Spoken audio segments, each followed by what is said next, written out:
আসসালামু আলাইকুম everyone, welcome back to my YouTube channel. তো আমি আজকে আপনাদের সাথে শেয়ার করব কিভাবে আপনারা বাড়িতে বসেই থাই স্যুপ বানাতে পারবেন রেস্টুরেন্ট স্টাইল। তো আমি থাই স্যুপ বানানোর জন্য প্রথমে এখানে মাশরুম নিয়ে নিয়েছি, 4-5টা মাশরুম নিয়ে নিয়েছি ছোট ছোট করে স্লাইস করে কেটে।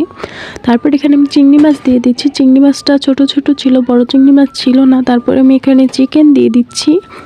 তারপর আমি এখানে লেমন জুস দিয়ে দিচ্ছি। একটা লেবু দিয়েছি, একটু বেশি পরিমাণে লেবুর রস দিলে ভালো হয়, আসলে লেবু ছিল না। তারপর আমি সয়া সস দিয়ে দিচ্ছি 2 টেবিল চামচ পরিমাণে। যেহেতু থাই পাতা নেই তার জন্য এখানে কয়েকটা লেবুর পাতা দিয়ে দিবেন আর কয়েক পিস আদা স্লাইস দিয়ে দিবেন, তাহলে কিন্তু ভালো হবে। আসলে এগুলো দিতে আমি ভুলে গিয়েছিলাম। তারপর এখানে আমি 1 টেবিল চামচ পরিমাণে টেস্টেড সল্ট দিয়ে দিচ্ছি, আর আমি 2 টেবিল চামচ পরিমাণে মরিচের গুঁড়া দিয়ে দিচ্ছি, আর 1 টেবিল চামচ পরিমাণে আমি এখানে আদা রসুনের বাটা দিয়ে দিচ্ছি।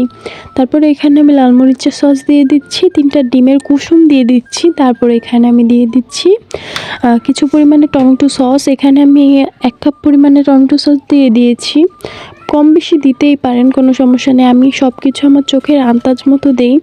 তারপরে এটাকে ভালো করে ম্যারিনেট করে নিতে হবে, যেহেতু শীত পড়ে গিয়ে শীতের মধ্যে গরম গরম স্যুপ খেতে কিন্তু মজাই আলাদা, অনেক বেশি ভালো লাগে। তারপর কিন্তু এটার মধ্যে কর্নফ্লাওয়ার অ্যাড করে দেব। এখানে আমি 3 চামচ পরিমাণে কর্নফ্লাওয়ার নিয়ে নিয়েছি। এখন এটা ভালো করে ম্যারিনেট করে 2-3 ঘন্টার জন্য রেখে দিলেই হয়ে যাবে। আসলে এটা নাও রাখতে পারেন, আপনাদের ইচ্ছা।